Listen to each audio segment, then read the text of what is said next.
The stories of Mahabharata, retold by Sudipta Bhawmik.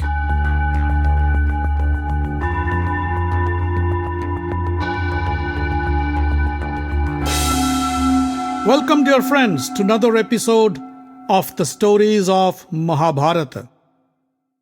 In the last episode, we heard Krishna agree to serve as the Pandav emissary to broker a peace deal with the Kauravas. Vidu tried to discourage him, but Krishna wants no stones unturned to stop the war.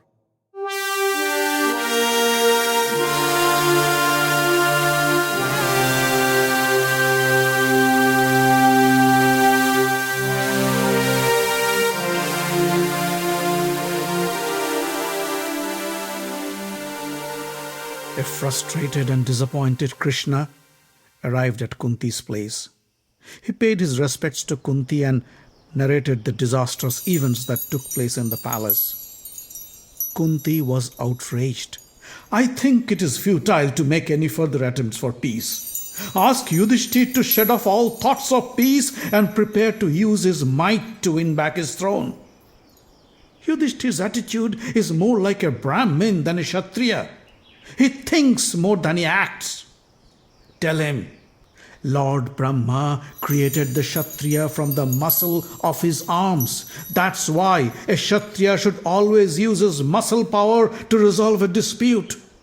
Tell him, a weak and non-violent king can never control his subjects. Follow the path of your gallant ancestors and use all your strength to win over your enemy. That's what a true Kshatriya should do.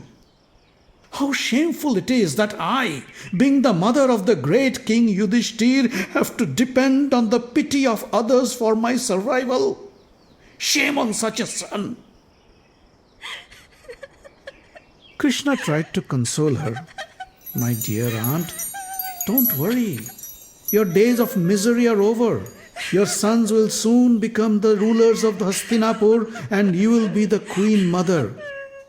Now please, let me take your leave. I have to complete a small task before I head back." Krishna left Kunti's house and asked his charioteer Satyaki to head towards Karna's house. Karna was flabbergasted to see Krishna arrive at his doorstep. He welcomed Krishna inside his house. "Krishna, I am honored to have you as a guest at my humble abode. Please have a seat. Tell me, what can I offer you?"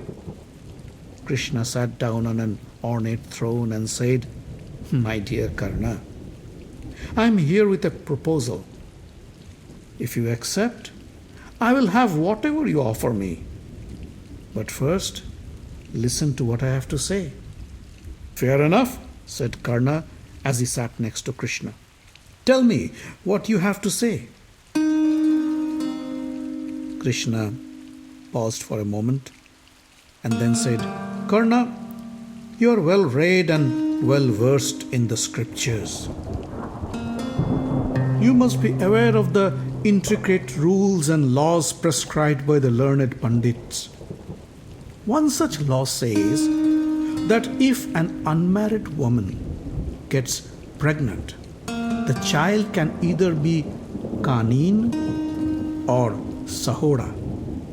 A Kanin child is one who is born before the woman is married, and a Sahoda child is the one born after marriage. The man who marries such a woman is considered to be the legal father of both Kanin and Sahoda child." But Karna was impatient.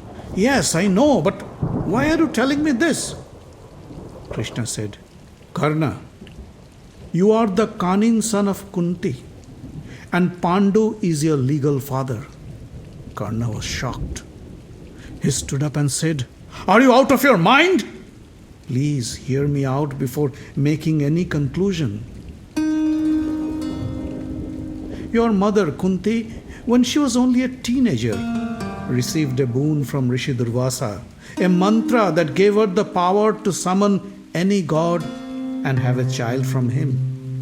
Curious and unaware of the consequences, Kunti summoned the sun god. and conceived his child, you. But a child out of wedlock would have been a disaster. So when you were born, Kunti put you in a basket and let the basket afloat in the river Ganges. Fortunately, Adhirath, the charioteer, saw the basket downstream and took you home to his wife Radha. Adhirath and Radha brought you up as their own son. Karna's head was spinning. His eyes were red with rage. He looked at Krishna and said, "If I heard this from someone other than you, I would have killed him the very instant for saying such an outrageous lie." "You think I am lying to you?" Krishna smiled. "That's the problem. But I can't believe my ears either." "Trust me, every word I say is true. You were the first son of King Pandu, and you deserve to be the ruler of Hastinapur, not Yudhishthir nor Duryodhana. You tell me, I am the senior-most Pandava brother? Yudhishthir, Bhim, Arjun, Nakul, Sahadev are my brothers? I have the right to the throne?" Karna's voice trembled as he uttered these words. Krishna stepped up to him and held his arm. "Come with me, Karna. Come and join the Pandavas. When the Pandava brothers come to know of your true identity, they will be overwhelmed with joy. They will all surrender to your feet. All the kings and rulers who support the Pandavas will yield to you. Draupadi will accept you as her sixth husband. We will make you the king. Yudhishthir will be the crown prince and stand by your side. Bhim will hold the shades over your head. Nakul, Sahadev, and 5 sons of Draupadi, the Panchals, the Vrishnis, they will all follow you. O son of Kunti, join your brothers and rule the world." Karna walked away from Krishna and looked out of the window. Krishna stood next to him and said, "Karna, join the Pandavas and this war will not happen. Duryodhana would lose his will to fight and surrender to you. Millions of lives would be saved." Karna turned to Krishna and said, "Yes, as per the scriptures, I am the first son of Pandu, and that makes me the claimant to the Kuru throne. But I can't forget the fact that my mother Kunti abandoned me without caring for my life. It was the poor charioteer Adhirath and his wife Radha who rescued me and brought me up, and I know him as my father. He sent me to the best teachers for my education and my arms training. It is only because of my parents' blessings I am what I am today. There is nothing in this world that can make me disown them. And I cannot abandon my friend Duryodhana either. It was for him I am respected as a king and not as a mere charioteer. Duryodhana depends on me. He embarked upon this war only because he knows I'll always be on his side. He expects me to fight Arjun and defeat him. No amount of riches can make me break his trust." Krishna sighed and said, "Think again. My proposal would have benefited both sides." A faint smile surfaced on Karna's lips. He said, I know what you say is for the good of the mankind. But I'm sorry. I cannot give up my principles to become the king of the Kuru kingdom." Karna paused for a moment and then said, "One more thing. Please keep this discussion a secret, especially from Yudhishthir. If he knows I am his elder brother, he would never accept the throne. He would hand it over to me.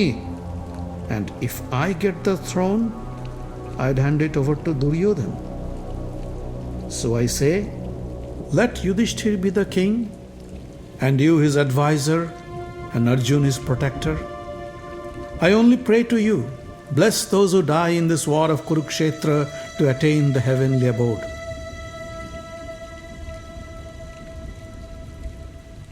Krishna stood up and said, "Karna, I offered you the kingdom of the world, but you declined to accept. The Pandavas will win for sure. Nobody can defeat them. You tell the Kurusinians to prepare for the war. This autumn is the best time for a battle. The wind is mild, crops are abundant, and the fields are dry. A week from now, on the day of the new moon, let the war begin.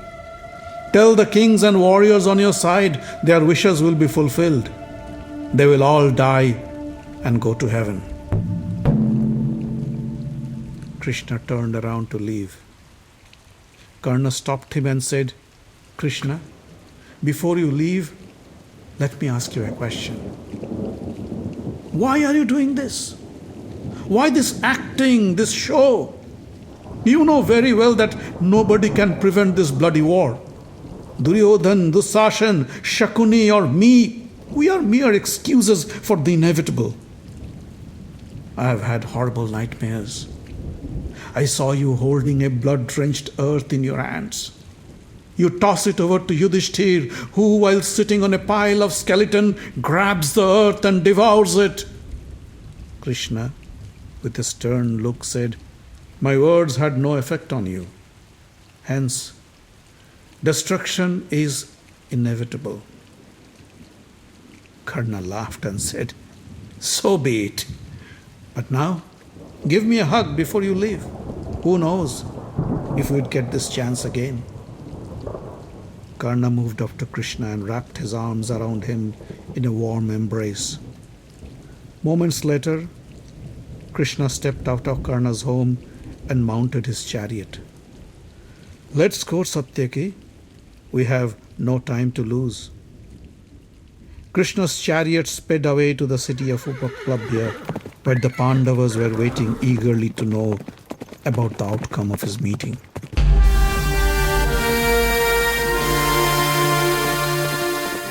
The Stories of Mahabharata is written, directed and told by Sudipta Bhawmik. Audio engineering, original music and sound design by Aviziv.